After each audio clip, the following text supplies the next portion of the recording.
Well, thank you very much, and good afternoon. I'm delighted to welcome FIFA President Gianni Infantino, one of the greatest men of sport. He is an amazing man. He's done an incredible job with FIFA. Thank you. Congratulations on the job. I hear you're setting records for the World Cup. Yeah. We'll talk about it, but setting records in ticket sales for the World Cup. And we love having you back at the White House, Gianni, and everybody that's with you. You guys have done fantastically. I also want to thank Vice President J.D. Vance. J.D., wherever you may be. Where's J.D.? Is there here something? Oh, he's coming right over. Marco Rubio was doing a fantastic job, and Secretary Christine Ohm was doing a fantastic job, as well as Representative Darren LaHood. Thank you all very much. Hi, Darren. This past summer, the United States hosted the 2025 FIFA Club World Cup, and it was great.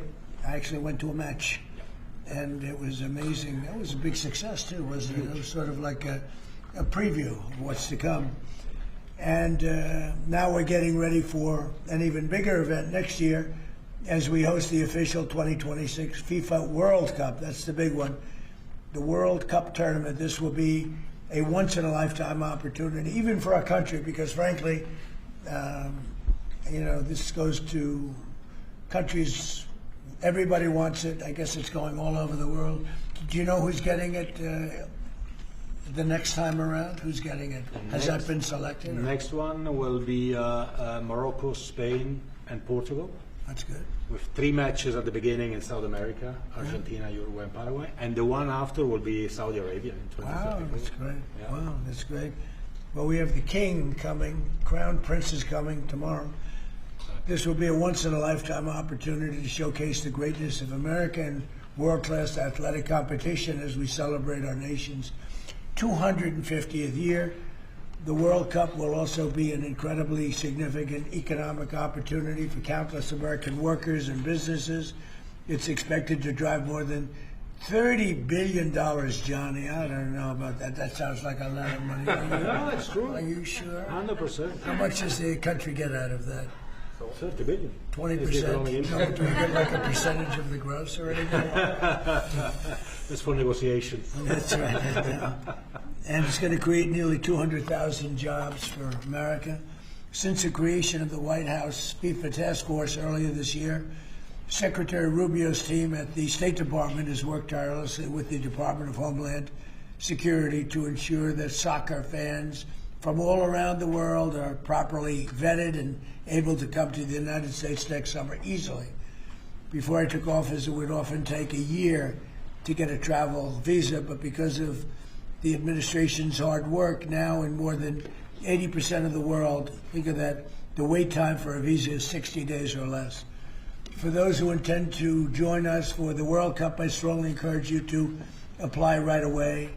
And I want to thank FIFA Task Force and Secretary Rubio for the great job. Marco's doing a fantastic job in many ways, too.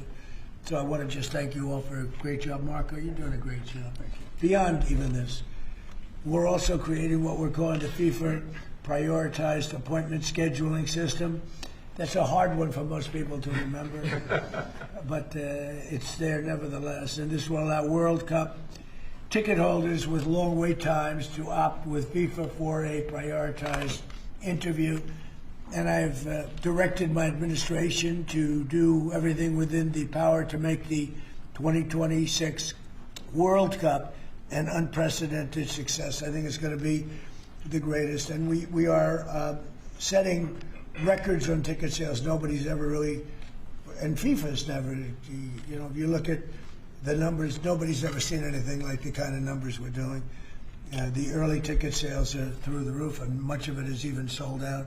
So congratulations, Johnny. And I'd like to ask Johnny to say a few words. He's really done an incredible job. He's got unbelievable spirit and personality and talent and intelligence, I always like to say, because it's all a part of it. But the job you've done is based on what's happening, unprecedented. Thank you, Johnny. Thank you. Thank you, President. Thank you very much. I would like to start really by thanking you, Mr. President, Secretary Rubio, Secretary Norm, Andrew, your entire team for approving and making this very important announcement today. The FIFA Pass is being announced, the prioritized appointment scheduling system. That's the way people will remember it.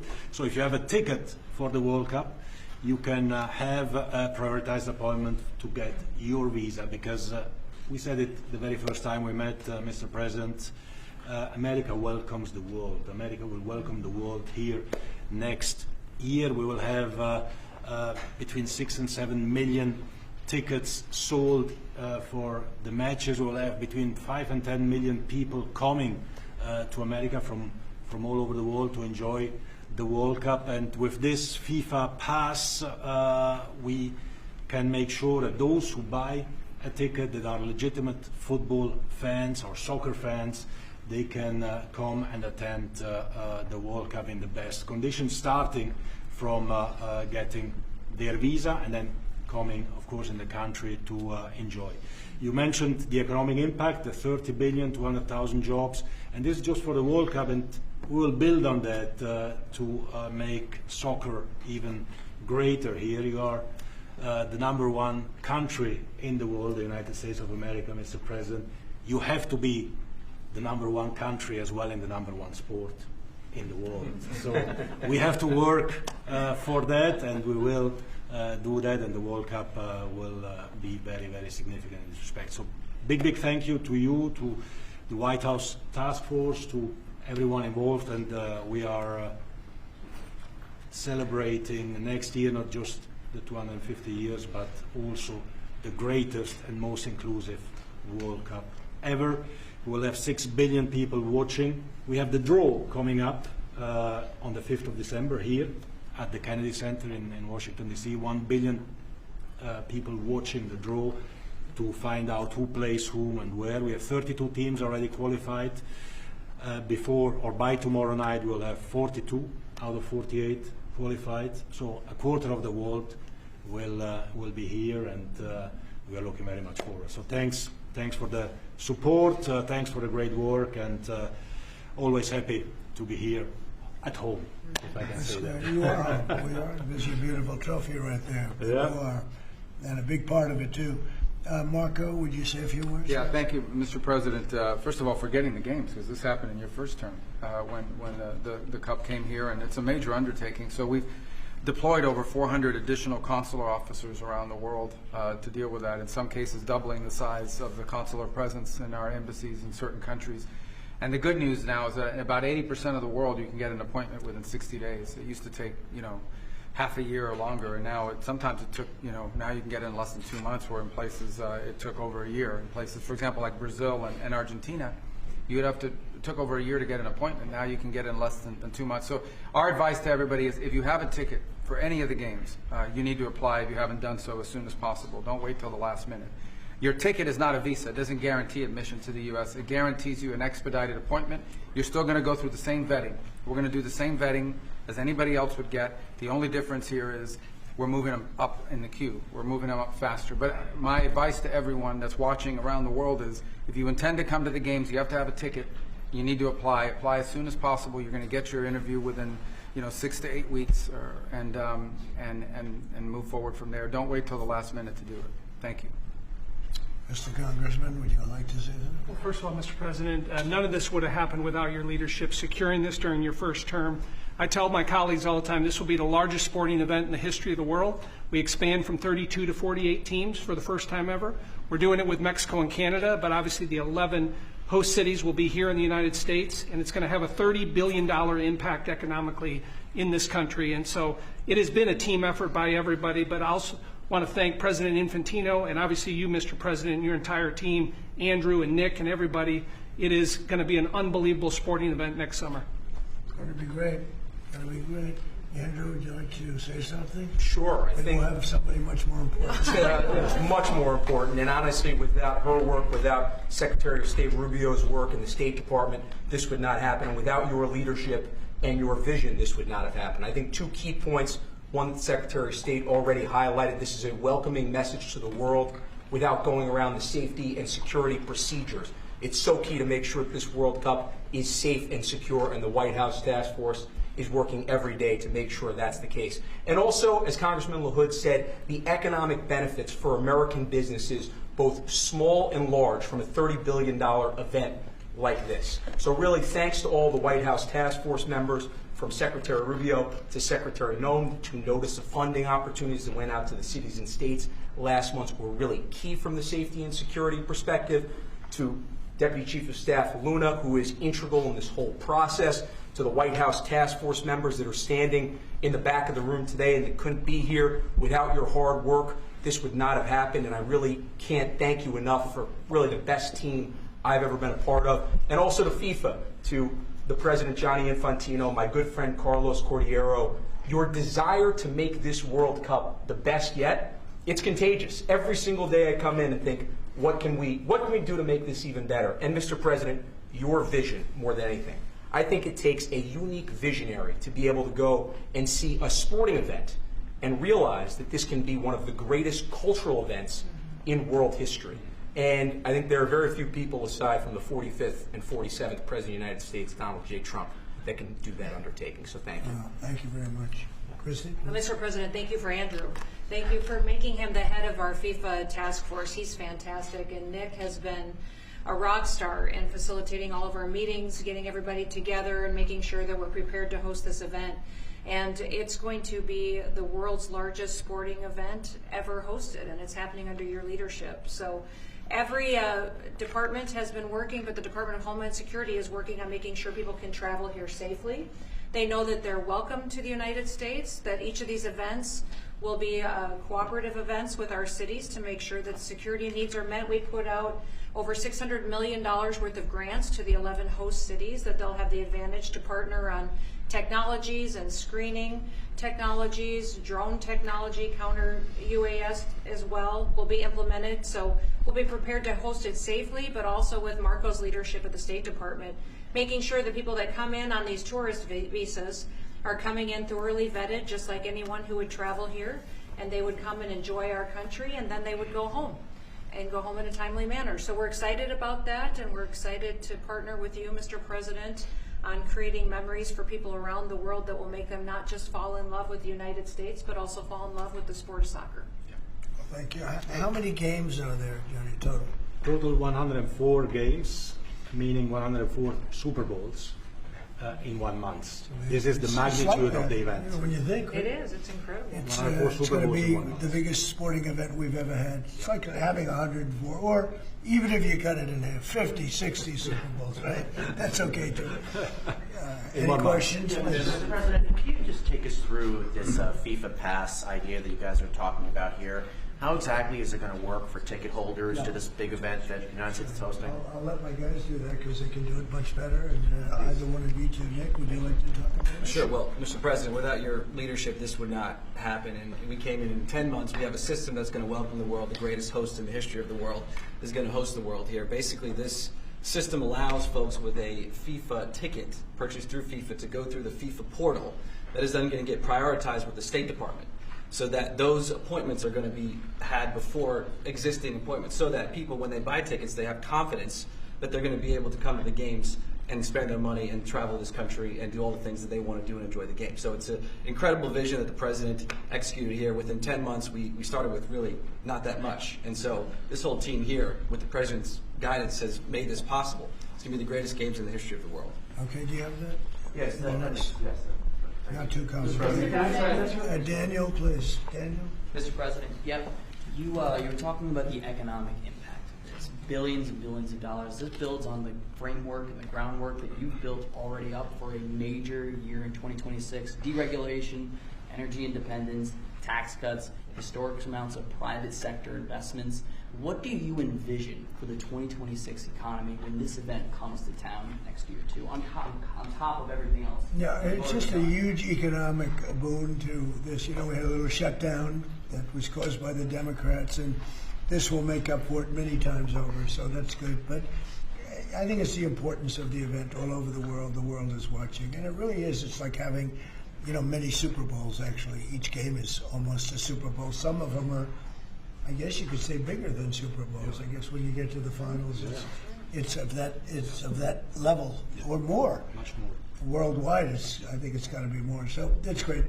You know, when Johnny and I made the deal, I never thought I was going to be president because I was supposed to be retired by that time, and I got a little lucky. So I'm very honored to have it. And we have the Olympics coming too. That'll be great. And the 250 is going to be right out on the lawn. You're going to have a UFC event with Dana White and his people. He's going to have the greatest card they've ever assembled. I was talking to Dana White the other day, and they're going to have the greatest card they've ever assembled, Johnny. So you'll be sitting up there with me, Darren.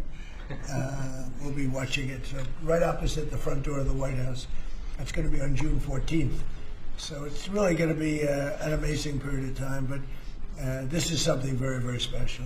World Cup. All my life I've heard about it. Yep. Mr. President, I have a question about Venezuela, but can I just first ask, the help of the president's always news. Your voice sounds a little rough. Are you feeling all right?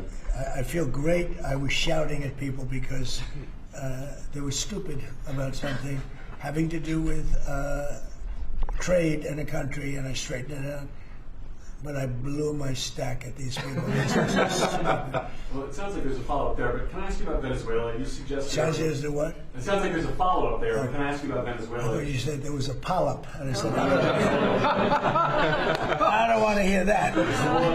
Okay. You suggested you've made a decision about what you want to do next about Venezuela. I understand you don't want to tip your hand, but is there anything you're ready to rule out at this point? Are you ruling out U.S. troops on the ground? No, I don't rule out that. I don't rule out anything. We just have to take care of Venezuela. They dumped hundreds of thousands of people into our country from prisons. Nobody knows better than this young lady right here. She's done an incredible job with Tom Homan and all of you people. It's amazing.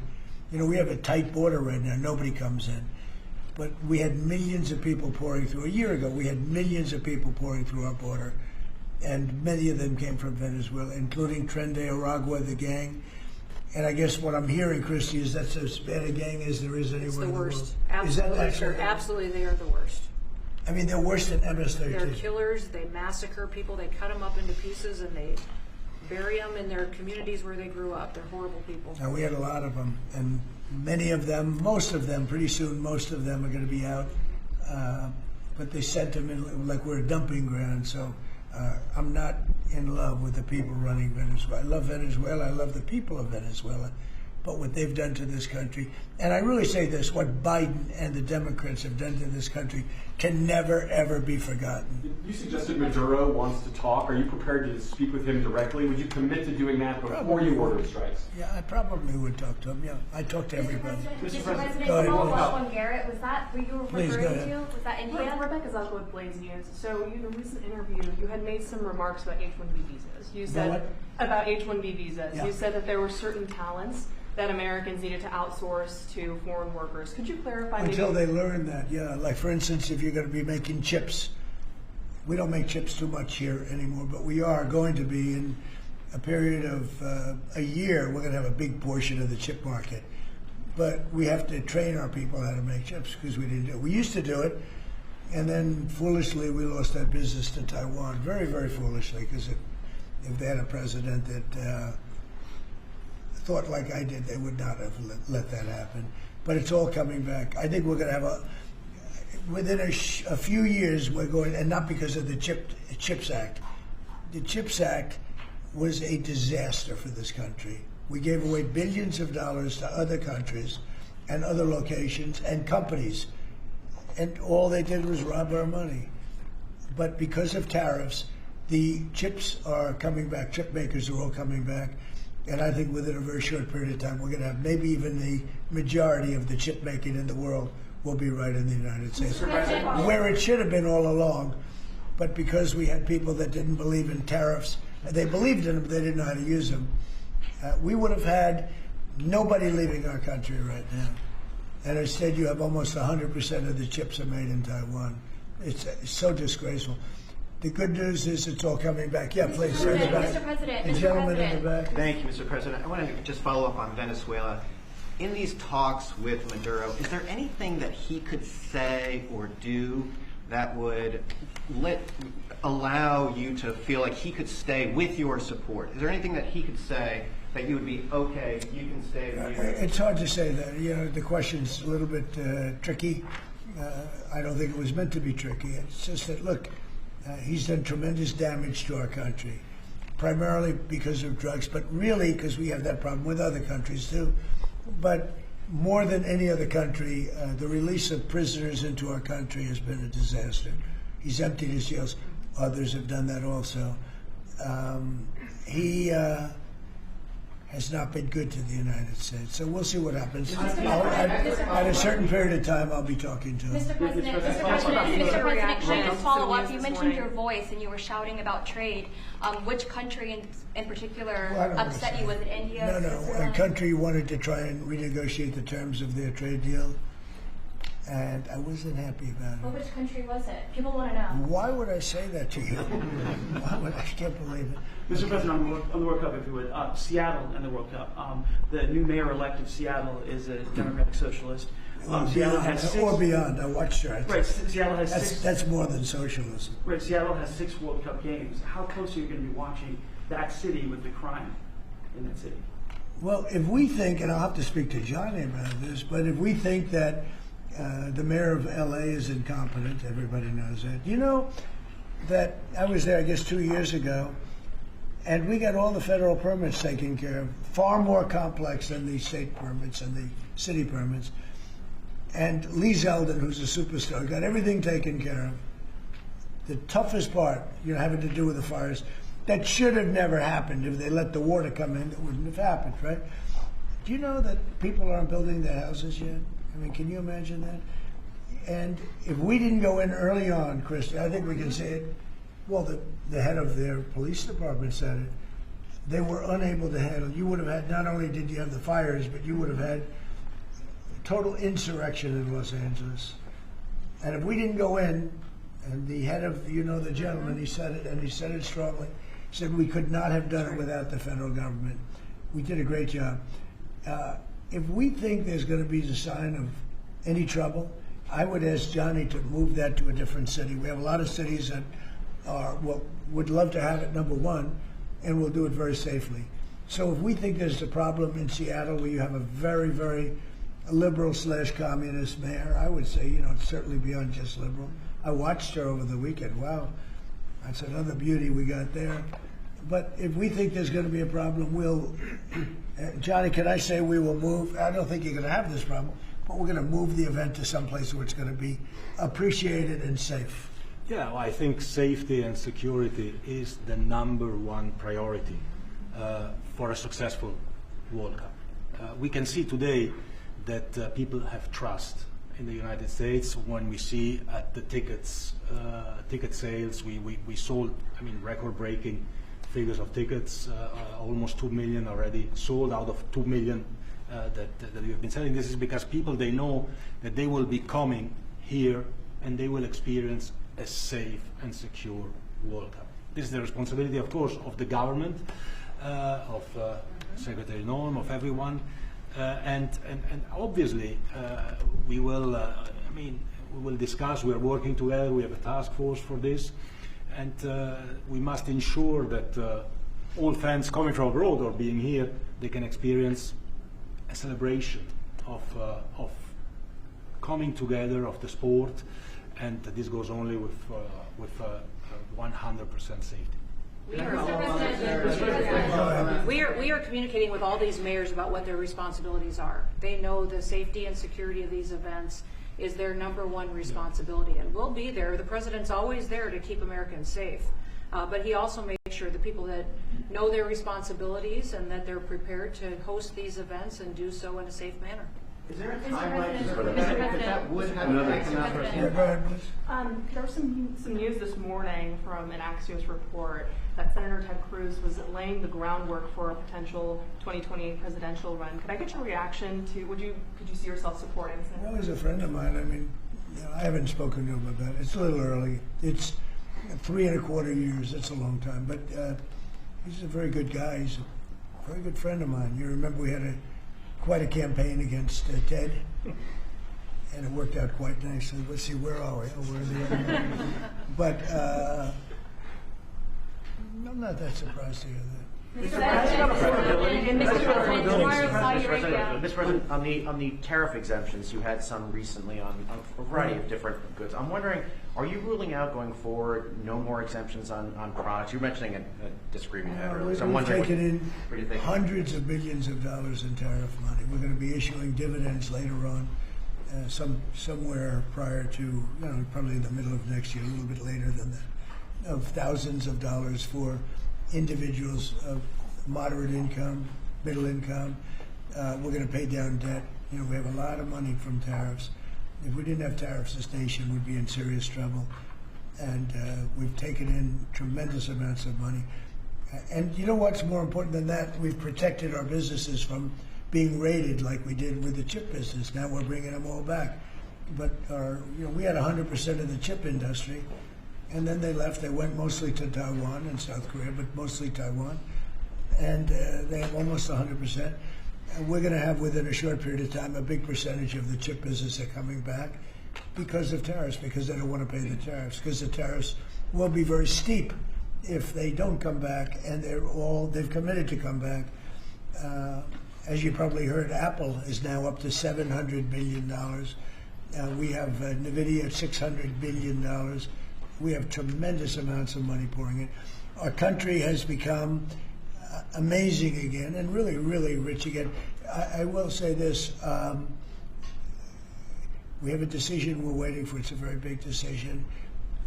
The numbers that we've taken in, if you talk about investments, is trillions, not with a B, not with an M, millions, but trillions of dollars. I can't imagine having to give that money back on something that we're allowed to do. And the ones that are fighting us are countries, largely. They're back in countries that have been ripping us off for years, using tariffs to rip us off. And now we're able to defend ourselves. It really is a matter of national security, because economic security is national security. So I think you're going to see another thing happening. I think you'll see food prices. They've come down very substantially since Biden. But I think you're going to see food prices coming down very substantially. Saudi Arabia, tomorrow you're hosting Saudi Arabia. Are you planning to sell F-35s to Saudi Arabia? Yeah. I mean, and also, are you looking at doing a similar security agreement like you did with Yeah, no, I am planning on doing that. Yeah. They want to buy. They've been a great ally. They've got to like us very much. Look at the Iran situation, what we did in terms of obliterating, we obliterated their nuclear capability. Yeah, I will say that we will be doing that. We'll be selling F-35s. Yeah. Mr. President, to clarify something you posted on Truth Social last night. You urged House Republicans to vote in favor of this Epstein release bill they're going to vote on tomorrow. I just want to be super clear on your position. Do you want to see that pass the Senate? Would you sign that bill if it gets to your desk? I do want to. Here's what I want. We have nothing to do with Epstein. The Democrats do. All of his friends were Democrats. You look at this Reid Hoffman, you look at Larry Summers, Bill Clinton, they went to his island all the time, and many others. They're all Democrats. All I want for people to recognize the great job that I've done on pricing, on affordability, because we brought prices way down, but they're going way lower, on energy, on ending 8 wars and another one coming pretty soon, I believe. We've done a great job. And I hate to see that deflect from the great job we've done. So I'm all for it. We've already given 50,000 pages. You do know that. Unfortunately, like with the Kennedy situation, with the Martin Luther King situation, not to put Jeffrey Epstein in the same category, but no matter what we give, it's never enough. With Kennedy, we gave everything, and it wasn't enough. With Martin Luther King, we gave everything, and it's never enough. We've already given, I believe the number is 50,000 pages. 50,000 pages. And it's just a Russia hoax as it pertains to the Republicans. Now, I believe that many of the people some of the people that we mentioned are being looked at very seriously for their relationship to Jeffrey Epstein. But they were with him all the time. I wasn't at all. And we'll see what happens. What I just don't want Epstein to do is detract from the great success of the Republican Party, including the fact that the Democrats are totally blamed for the shutdown. You know, they cost our country hundreds of billions of dollars with that, at a lot of inconvenience. So I'm for any. I don't. They can do whatever they want. We'll give them everything. Sure, I would. Let the Senate look at it. Let anybody look at it. But don't talk about it too much, because honestly, I don't want to take it away from us. It's really a Democrat problem. The Democrats were Epstein's friends, all of them. And it's a hoax. The whole thing is a hoax. And I don't want to take it away from really the greatness of what the Republican Party has accomplished over the last period of time. Yeah, The shutdown is now over. And administration officials had said when the shutdown ends, they'll reevaluate the farmer relief. Now we have the deal with China. So is the administration still looking to dish out farmer relief now that the government is back open? we want to. I'm always going to help our farmers. So are you still looking to do I would do that, yeah. If they need relief, we'll be there for them. We're going to always be for our farmers. So what are you waiting Yeah, for? please, in the back. Mr. President, just speaking of the economic impacts of FIFA and possibly moving to another city, some games if you feel it's crime, is there like a timeline that you would do that? Because these cities, there's sponsorships, there's economic impacts for these communities. Sure. Is there? Well, you know, the governors are going to have to behave. The mayors are going to have to behave. You know, in the case of California, you have a problem. You have high crime, and you have a place that just suffered great fires and everything else, and they didn't do a very good job. And if we didn't go in from the crime standpoint, you would have had a disaster. It was not going to be handled properly. It wasn't able to be. The head of the police said as I said, without the federal government, they could not have done it. So here's the story. I love Los Angeles.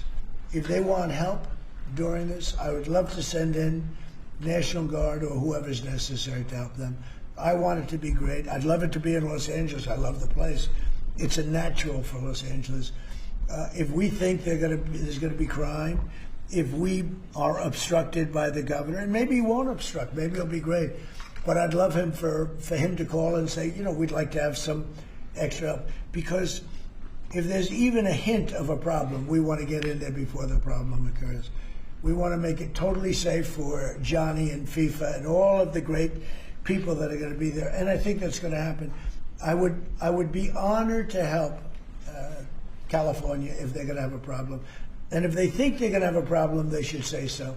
We can be in there in 24 hours notice and do a great job. But does that year, by the end of the year, by the end of the first quarter? Well, I think this: if they would tell us now, they're not going to have a problem, because if we go in, they don't have a problem. Look at D.C. There's no crime in D.C. anymore. And D.C. was a mess. If they want us to go in, I'd like them to tell us right now. But if we go in, there will be no problem. There will be no crime. What's the message then to like local businesses who are considering sponsoring? Tell your governor to ask for federal help. We'd love to help them. And also potentially launching strikes in Mexico, or putting American troops or American personnel into Mexico to deal with the Would I cartels. launch strikes in Mexico to stop drugs? It's okay with me. Whatever we have to do to stop drugs. Mexico is, look, I looked at Mexico City over the weekend. There's some big problems over there. If we had to, would we do there what we've done to the waterways? You know, there's almost no drugs coming in through our waterways anymore. Isn't it down like 85%? It is, sir. I don't know who the 15% would be. It wouldn't be you. No, that's for sure. No, I think it's been... Tons and tons of you would say drugs. that's a big signal. Absolutely. We have almost no drugs coming into our country by the sea, by, you know, the waterways. And you know why, okay? I mean, it's pretty obvious. Would I do that on the land cars? I would absolutely. Look, every boat we knock out, we save 25,000 American lives. Not to mention the destruction of families. These families are decimated forever. The mother, the father, the children, they never recover really from it. You know, when you lose somebody, like the way they live. If you lose them, but the way they die is horrible. So when we knock out a boat and we save 25,000 lives, that's great. Now, do I feel the same way about the the corridors that they use. We know every one of them. We have every one of those corridors under major surveillance. We have nobody coming in through our southern border. But we know exactly how they get their things here, how they get the drugs here. Fentanyl, cocaine. Colombia has cocaine factories where they make cocaine. Would I knock out those factories? I would be proud to do it personally. I didn't say I'm doing it, but I would be proud to do it because we're going to save millions of lives by doing it. Would you only do it with Mexico's permission, though? I wouldn't answer that question. I've been speaking to Mexico. They know how I stand. We're losing hundreds of thousands of people to drugs. So now we've stopped the waterways, but we know every route. We know every route. We know the addresses of every drug lord. We know their address. We know their front door. We know everything about every one of them. They're killing our people. That's like a war. Would I do it? I'd be proud to. I'd probably go into Congress and say, hey, and you know what? The Democrats and the Republicans would both agree, unless they're crazy. And they are a little crazy on the Democrat side. But we have lost hundreds of thousands of people a year, death. And that's not talking about family destruction, that's talking about that. And much of it comes through Mexico. So let me just put it this way. I am not happy with Mexico, okay? Thank you very much, everybody. Thank you, Press. Thank you, Press. Thank you. Thanks, guys. Thank you, guys.